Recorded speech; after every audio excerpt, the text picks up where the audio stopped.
Masih terkait video viral, kali ini video viral sejumlah pekerja migran Indonesia asal Sumedang yang mengaku disekap dan dianiaya di Arab Saudi. Ya, hal tersebut dibenarkan suami korban dan Disnaker Kabupaten Sumedang yang sedang berkoordinasi dengan sejumlah pihak terkait. Pak Presiden Jokowi, Kang Ridwan Kamil, Bupati Doni, tolong kami, bantu kami pulang ke Indonesia, kami udah nggak kuat. Sebuah video berdurasi kurang dari 1 menit beredar secara berantai di pesan WhatsApp dalam beberapa hari terakhir.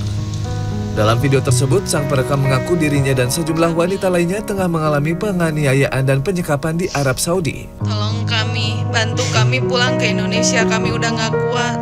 Teman-teman kami. Setelah mendapat kabar, 10 orang di antara wanita ini adalah warga Sumedang, Jawa Barat. Pada Rabu siang, Dinas Tenaga Kerja Kabupaten Sumedang bertolak ke Cipacing Jatinangor, Sumedang guna menemui Jamaluddin, suami EF yang merupakan perekam video. Ditanya terkait situasi yang dialami istrinya, Jamaluddin mengaku baru mendapat kabar pada Sabtu lalu. Bahkan ia mengaku sempat ditelepon istrinya yang meminta tolong untuk dipulangkan. Namun kini ia sudah tak bisa lagi berkontak dengan sang istri. 7:30 ke sana tidak ada informasi kembali, cuman checklist 2, cuman tidak dijawab. Mungkin ini saya berpikir HP-nya udah dijabel untuk semua surat-surat berkas sama perusahaan di sana, Pak. Sementara itu, pihak Disnaker Trans Kabupaten Sumedang mengaku 10 warga Sumedang yang ada dalam video itu berangkat tidak sesuai prosedur alias ilegal. Meski demikian, pihaknya masih berupaya berkoordinasi dengan berbagai pihak untuk mengupayakan kepulangan mereka. Berkoordinasi dengan dari Bandung BP3MI Jabar, itu Badan Pelayanan Perlindungan Pekerja Migran Indonesia. Kemudian dari BP3MI Bandung mereka berkoordinasi dengan Kemlu. Nah itu. Jadi kita ya kalau secara formal kita kan menunggu suatu di desa Pak ya, karena kronologisnya gimana. Tapi kita langsung bergerak Pak ini, karena ini harus ditangani. Kasus ini sendiri bukan pertama kali di Kabupaten Sumedang sendiri. Disnaker Trans Sumedang tengah menangani 14 kasus pekerja migran Indonesia asal Sumedang non-prosedural yang berada di luar negeri. Yanuar Aditya, Sumedang, Jawa Barat. Kami di atas dikurung, nggak dikasih makan. Jurusita Pengadilan Negeri Tulungagung, Jawa Timur mengeksekusi lahan dan puluhan toko yang dikuasai oleh penyewa. Proses eksekusi diwarnai isak tangis puluhan karyawan toko.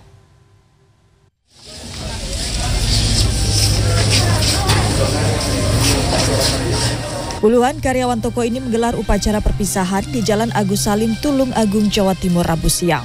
Isak tangis karyawan pun akhirnya pecah. Mereka harus pindah tempat karena lahan toko yang mereka tempati harus dieksekusi. Eksekusi lahan milik Pemkab Tulungagung itu dilakukan oleh jurusita Pengadilan Negeri Tulungagung dikawal aparat kepolisian. Proses eksekusi dilakukan karena pihak penyewa tidak segera mengosongkan aset setelah putusan Mahkamah Agung. Ya, berarti ada bangunannya ini yang bangun kan PT Prima sebenarnya, PT Prima. Tapi dalam perjanjian PT Prima dengan Pemda itu menyatakan bahwa ketika HGB-nya selesai, maka mereka menyerahkan tanah yang miliknya Pemda dan juga objeknya berupa bangunan ini menjadi milik Pemkab. Makanya kita serahkan tanah dan bangunan. Sebelumnya 36 penyewa toko diperintahkan segera membayar tunggakan uang sewa senilai 22 miliar rupiah. Jika tidak dibayar, maka pengadilan akan menyita aset penyewa dan dilelang untuk pembayaran. Yosibio Novianto, Tulungagung, Jawa Timur. Kebakaran hebat menghanguskan salah satu gedung aula di Universitas Abulia Tama, Kabupaten Aceh Besar pada Rabu sore. Sementara di Klaten, Jawa Tengah, gudang pabrik garmen berisi tumpukan kain terbakar pada Rabu pagi.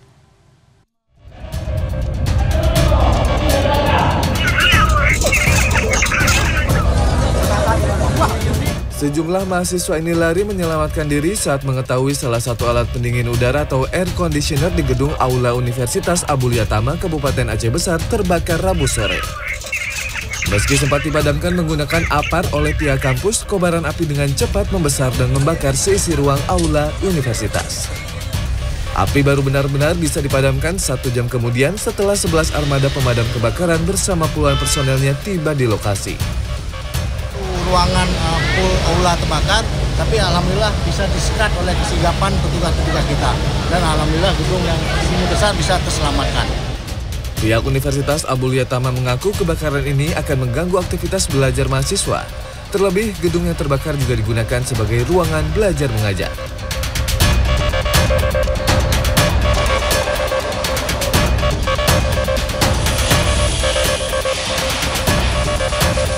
Beginilah kondisi gudang pabrik garmen yang terbakar di wilayah Pedan, Klaten, Jawa Tengah, Rabu pagi.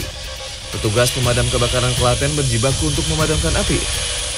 Material yang terbakar mayoritas kain yang membuat api cepat membesar dan membakar bangunan. Petugas harus menurunkan 5 unit mobil pemadam kebakaran dari Klaten dan Sukoharjo. Hingga Rabu malam, petugas masih berjibaku melakukan proses pemadaman dan mendinginkan kebakaran gudang pabrik tekstil ini. Kepala Bidang Pemadam Kebakaran Klaten, Sumino, mengatakan dugaan awal terjadinya kebakaran karena adanya korsleting listrik. Kesulitan kita tetap harus bersabar karena harus proses pemadaman ini dengan bahan yang terbakar. Ini media kain yang cukup tebal sehingga harus kita urai bahannya. Beruntung dalam peristiwa kebakaran ini tidak menimbulkan korban jiwa. Tim Liputan CNN Indonesia.